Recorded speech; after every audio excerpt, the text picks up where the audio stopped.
started. Dan Savage, OrlandoMagic.com.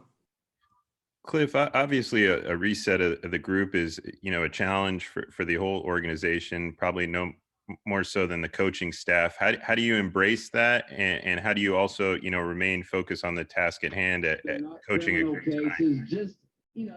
I think just by, doing what you always do when you're the coaches, you take it one day at a time. And for tonight, we've got 8 guys, playing against a terrific team. And what we did is what we'll always do. We have a good game plan, and we went over that. Guys were good, and they understand. Listen, one thing, we've had a lot of practice here playing with 8 and 9 guys, so it's not the first time we've come in the morning and saying everybody's going to play and everybody's going to play big minutes. But that's what you do. And going forward, the biggest key will be that we get organized. You can't play well unless everybody's on the same page, and that will be the first goal for the next few days.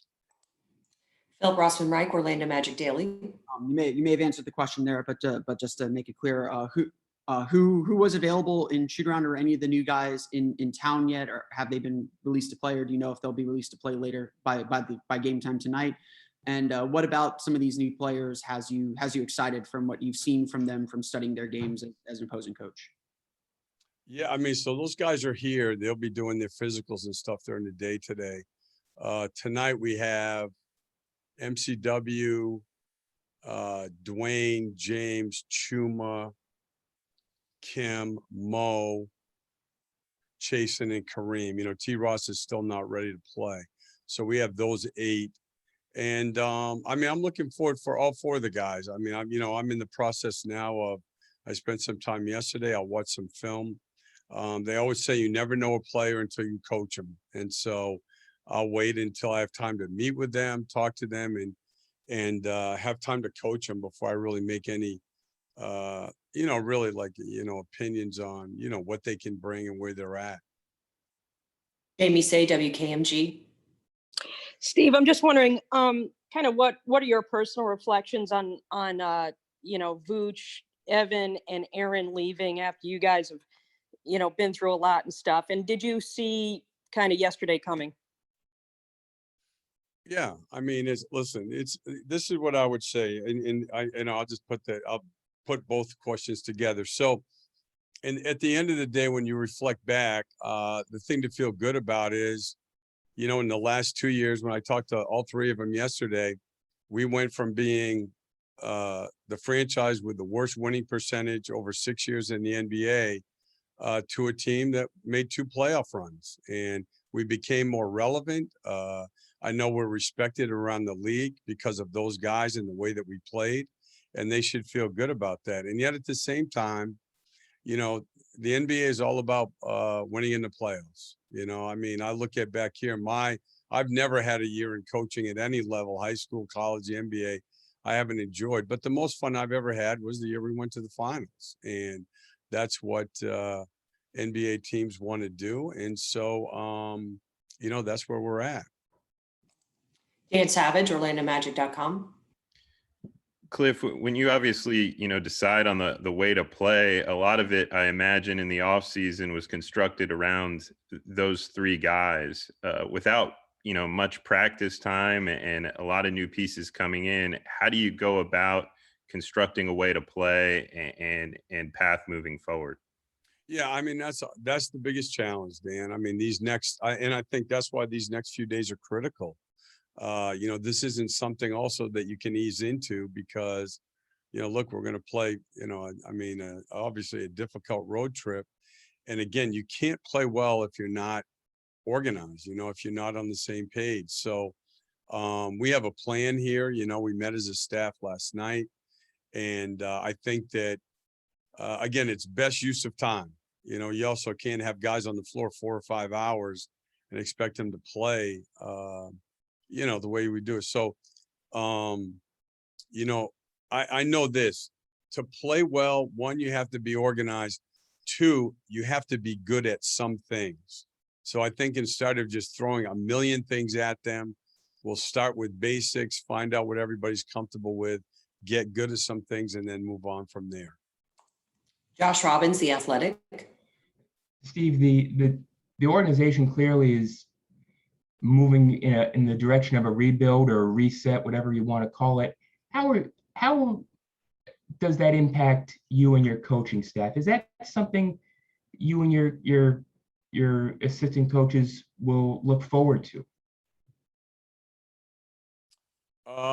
Yeah, I mean, I've got a great staff. They just like to coach, you know. So I mean, they're gonna. I mean, we had a great walkthrough. I think it was, you know, I mean, enthusiastic guys were on top of it. It was Pat Delaney's game plan. He did a great job with it.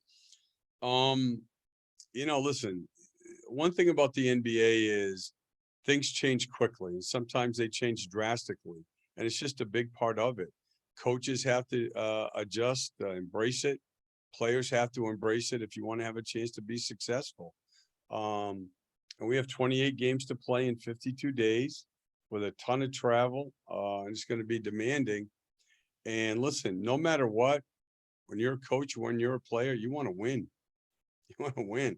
So I know, you know, listen, I've seen all the things too about can they win 5 games the rest of the year? You want to win every night. And that's what this thing's going to be about. It's one thing people have to understand. Player development has gotten so out of whack in terms of how people view it. Player development's been around forever. My dad did player development 40 years ago in a great way as a high school coach in Northern Vermont. All great coaches. Player development is not something that's been invented in the last few years. And a big part of player development is how you use the games. You know, like I think some people have this vision of player development is one-on-one with an assistant out working on your jumper. It's a small part of it.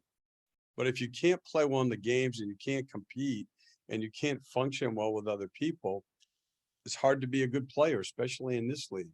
So we have 28 times where we can use that part as not only a way to compete and win, but to evaluate and to develop players. And that's what we're going to do. Rob Parks, 48minutes.com. Hey coach, how you doing? I want to speak about RJ Hampton and Gary Harris. You know, RJ is highly sought after from high school, went over to Australia. He has a big upside, and Gary, he can put the ball in the basket. So speak about your plans for those guys, and then speak about what you know about Gary Harris's health. Yeah, I remember watching RJ's, actually watching him, getting ready for the draft, and talented athlete, hard playing guy. I'm looking forward to, having a chance to work with him. I mean, Gary Harris is one of my favorite players in the NBA. He's had some injury issues here lately, but he's a two-way player. I know, communicating with Mike Malone last night, loved him. He said in many ways, such a central figure on their team that went to the Western Conference Finals last year. I mean, a lot of you guys may remember, he really made the play that clinched the series against Utah, the defensive play to close it out, which was a phenomenal play. So I'm just, look, he's a winning player, a proven winning player. So we're really happy to have him, and we're looking forward to having him here. Okay, we have time just for a couple more. Aaron Goldstone, Orlando Pinstripe Post. Thanks, Coach. To follow up on what you were just mentioning about development, no one understands more than you, how much pressure, guys like Vooch took off everyone else on the floor because of the attention he demanded from other teams.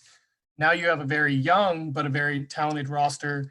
Moving forward, is there any concern at all, with Vooch and Aaron and Evan, now moved on, that the development might be maybe slowed or affected for some of these young players without those caliber veterans on the floor to make things a little bit easier?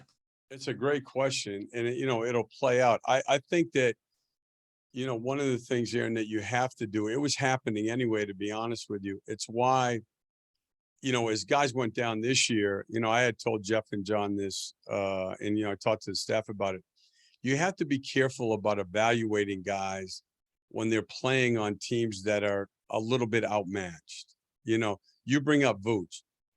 Vooch helps everybody else play better by the very nature of how he is on the floor. You know, great decision maker, shooting range, can pass the ball into the post. I mean, into the paint.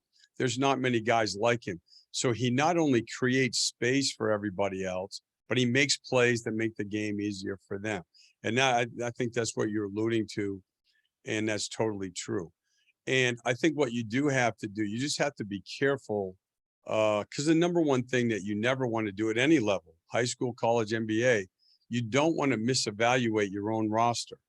You want to have an exact idea of where your players are. And that, by the way, is why shoot-arounds are important. You know, why practice is important, because that's where you can see who's a quick learner, who's a mistake player, all of those things, and watch a lot of film. So we are going to be younger. I think guys like Otto Porter, hopefully Gary Harris, they can do, I think, hopefully for the younger guys, a lot like what Vooch did, Ken Birch can in a certain way. And you definitely need that. And then I think it's just wise to understand that there could be some tough stretches, you know, in games when you have all younger guys out on the floor. Listen, this league is, you know, it can bring you to your knees. And there's not usually, when you watch the playoff series deep, there's not usually a lot of young guys out there. You know, I know that from just being around for a long time. And it doesn't mean they can't make good progress. I do think it means you have to be careful of how critical you evaluate them sometimes. Okay, last question. Ryan Welsh, WKMG. Head coach, how optimistic are you about Jeff and John's vision at this point? And Jeff this morning spoke how this is an exciting time for the Orlando Magic. Do you view it that way? Yeah, I mean, look, I'm always the same. I mean, it's when you're the coach, it's different. You know, I mean, and not from what Jeff's saying is, you get up and people think that this is how I live. All coaches live this way. You get up in the morning, you look at who can play, and you know, I'm looking at Dame Lillard, McCollum, you know, Carmelo Anthony. No, I'm just saying it's different. You know, when you're the coach now, you know, Lillard comes out and gets going. I mean, McCollum had 28 at halftime last night. You know, so it's a different world for me. Like what I do is, this is who we have. You know, these are the coverages we need to get in. This is how we have our best chance to run offense tonight. And if you live any other way, you're not being fair to your players. So it's a different challenge, you know, and that's just what I'm going to do. I love the coach, and I've got a great staff, and we're going to get our team prepared every day. Thank you so much, Coach. Thank you.